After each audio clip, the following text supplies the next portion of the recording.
Now, Game Week 20 marks the return of the wildcard chip for all FPL managers, and in today's video, we're going to be running through all the key data you need, and of course, building that ultimate team for Game Week 20. Now, before we dive into today's video, of course, if you do enjoy any of the content that you see on the channel, please be sure to like, comment, and subscribe, as we are trying to hit 12,500 subscribers by the end of the season, and it is only possible with your guys' amazing support. As always, with my wildcard videos, I like to take a look at the 11ify data. I think it's a really useful tool to obviously map out future projections for clean sheets and teams to be targeting from an attacking perspective. So, of course, I will leave a link to their amazing website in the description if you want to go and check it out for yourself. First off, then, let's take a look at the clean sheets and teams I think we need to be targeting. I would probably excuse Manchester City from this one. I know they've had a little bit of an uplift in terms of their recent performance. However, I still think they're probably not a team I'm going to be looking to target. There's still a lot of issues in that back line as well.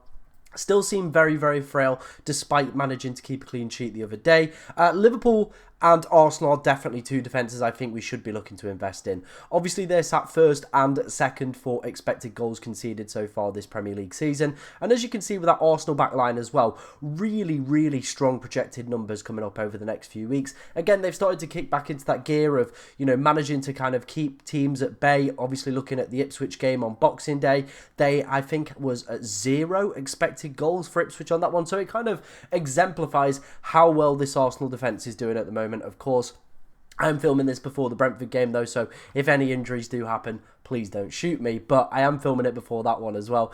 In terms of the Arsenal defence as well, something to note is you're actually probably going to need at least 2 Arsenal defenders to get anything out of them. They're currently averaging around about 120 effective ownership, meaning that if they manage to keep a clean sheet, you actually lose points if you only have one of their defenders. So it is looking likely that most FPL managers, if they want to gain from this Arsenal backline with good projected numbers, need to be having at least 1 or maybe even 3 or 2 defenders to get anything out of that one as well. Nottingham Forest, they've got some good numbers coming up as well and have been one of the best teams again for the XG conceded column. I think they're sat around 3rd place at the moment, so pretty decent numbers coming up for them. We can see Everton as well, they've been a pretty neat defence, so definitely maybe worth some investment there. Newcastle, Palace and Fulham as well, all been very decent in terms of the XG conceded columns, and all have plenty of very exciting players I think you should be looking at over the next few weeks. Let's move on then to the attacking side of things.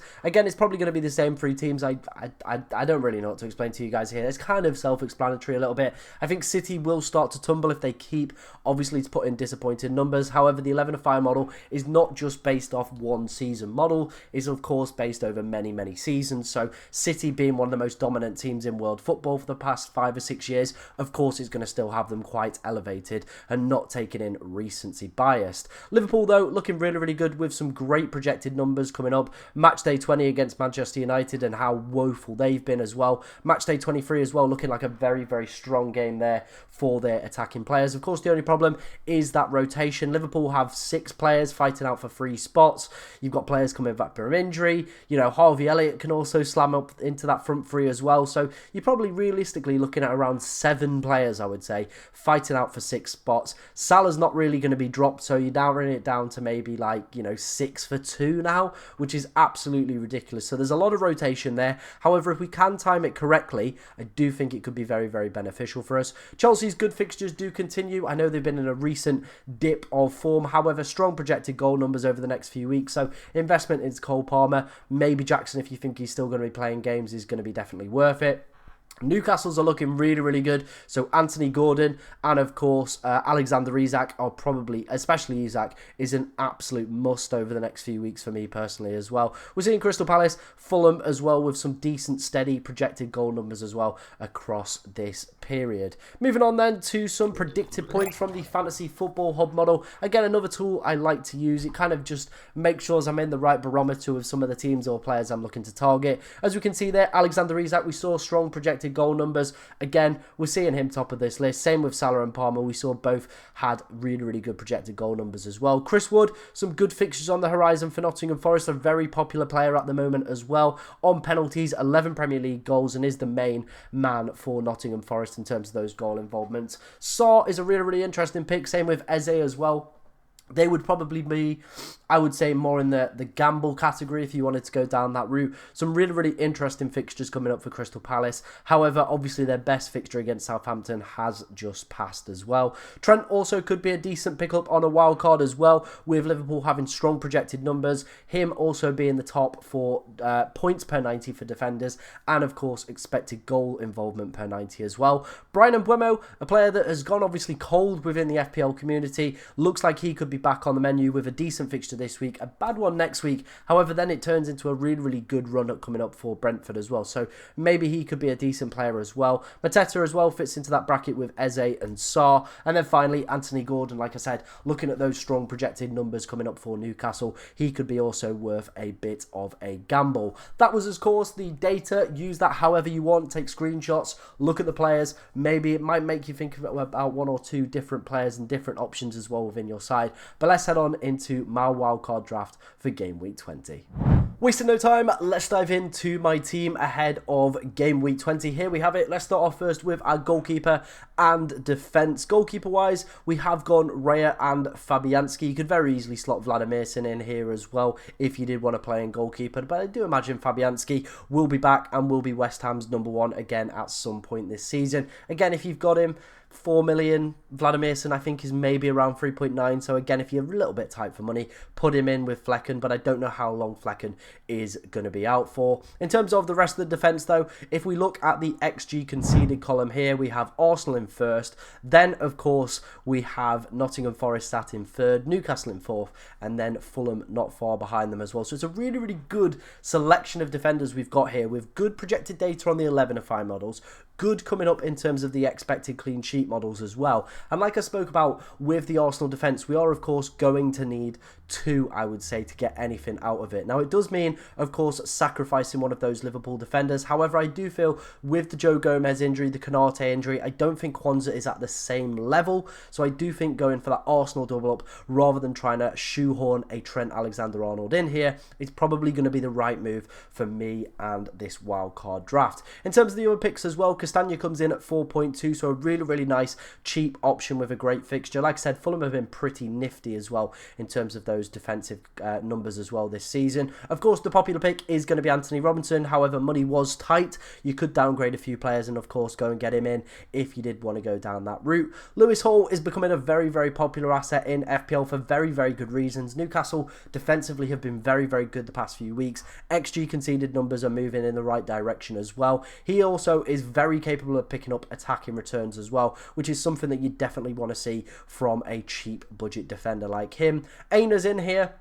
Obviously, you know, there are other Forest options as well if you did want to go down that route. But Aina is kind of the main man that has just popped up with a few 15-pointers as well this season. I wouldn't be expecting that from him every single week. However, Forest have been extremely resolute this season. And like I said, sat in third place for XG conceded. And then, of course, Gabriel as well. He's currently sat second in terms of the expected goal involvement numbers for defenders as well this season. Getting plenty of opportunities from set pieces with the way that Arsenal line up. And I think him and Raya could be the perfect combination going further forward. As you can see on the bench, we do have Munoz as well. His attacking numbers are pretty decent. 0.28 expected goal involvement per 90, which is ridiculous for a 4.7 million defender. Post Chelsea as well, there are some absolutely cracking fixtures coming up for Crystal Palace. So again, I'm feeling very, very bullish on this as a potential option. Let's move on then into the midfield areas. Like we saw with the Liverpool projected numbers, they're absolutely fantastic coming up in terms of those projected ones. Salah as well, topping the predicted points, so it makes complete sense to have him in. It would be absolutely ludicrous not to have him in, so I don't think there's any kind of point wasting any more time explaining Mohamed Salah. Diaz, on the other hand, though, is per 90 data is okay. 0.56 per 90 isn't exceptional, especially when we are paying a little bit of more of a, I would say, a premium price for a rotation risk player.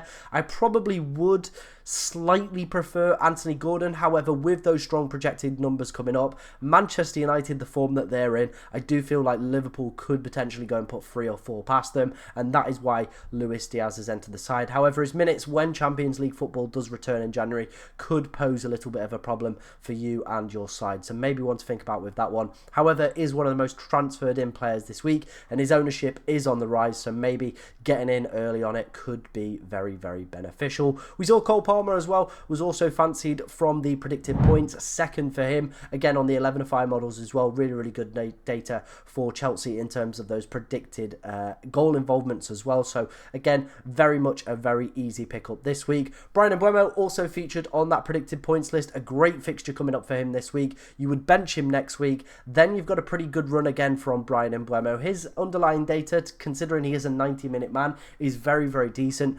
0.5 expected goal involvement per 90, meaning that he's getting at least one goal involvement, technically, per 90, which is something that you can't argue, really, from a player at his price point. Again, very, very consistent in his minutes. Obviously, the talisman for this Brentford side as well. On penalties, what's not to love with this option? As you can see on the bench as well, we do have Morgan Rogers. He is unfortunately suspended for this absolutely mouth-watering tie against Leicester. However, going further forward as well, the Aston Villa fixtures are still pretty decent, and I feel like he is the best cheap midfielder in the game. I think he proved that yet again over the weekend as well. He's still very much capable of picking up those attacking returns and hopefully a couple more double-digit returns as well. I know quite a few of the other options that we had within that price bracket have started to flake away a little bit. Obviously, Enzo Fernandez, Ahmed, Rogers seems to be like the real deal and still ticking on with his points returns. Right, let's finish up then. Let's take a look at my two attackers. Of course, you can see we've got Mateta on the bench. Again, he featured on that predicted points model from 11-5. Some good fixtures coming up, and I think he could potentially be worth a little bit of a gamble. He is quite expensive, though, within that price bracket, and I do fully understand if you wanted to downgrade him maybe to a cheaper option, and of course, maybe try and shoehorn Trent Alexander-Arnold into that back line. In terms of Chris Wood, though, of course, we spoke about him again, another player that was really, really backed by the Fantasy Football Hub predicted points model as well. Some really, really good numbers from him this season as well. 11 Premier League goals. Like I said, again, another talisman. That is something that I always aim for when I'm going for these lesser sides, is to pick up the talisman. And Chris Wood is definitely that for Nottingham Forest. Same with Alexander Isak on the other side as well. Only Mohamed Salah and Erling Haaland managed to score more goals than Alexander Isak in 2024. He's also got better expected goal involvement per 90 than Erling Haaland this season. And you're only paying 9.1 million for him as well. We saw as well with that 11-5 attacking data, some really, really good numbers coming up over the next few weeks for the Magpies as well. And I think, again, he's one of those players that could be massively detrimental if you don't get your hands on him now, because he could be one of those players that's a little bit of a set and forget. And when he pops off, and if you don't have him, then it could be disastrous for you and your rank. That was my wildcard video for Game Week 20. Let me know what you think of it down in the comments below. Of course, if you've got any questions as well, get them in, as I'll try to answer as many as I possibly can. But thank you very much for watching today, ladies and gentlemen, and good luck in Game Week 20.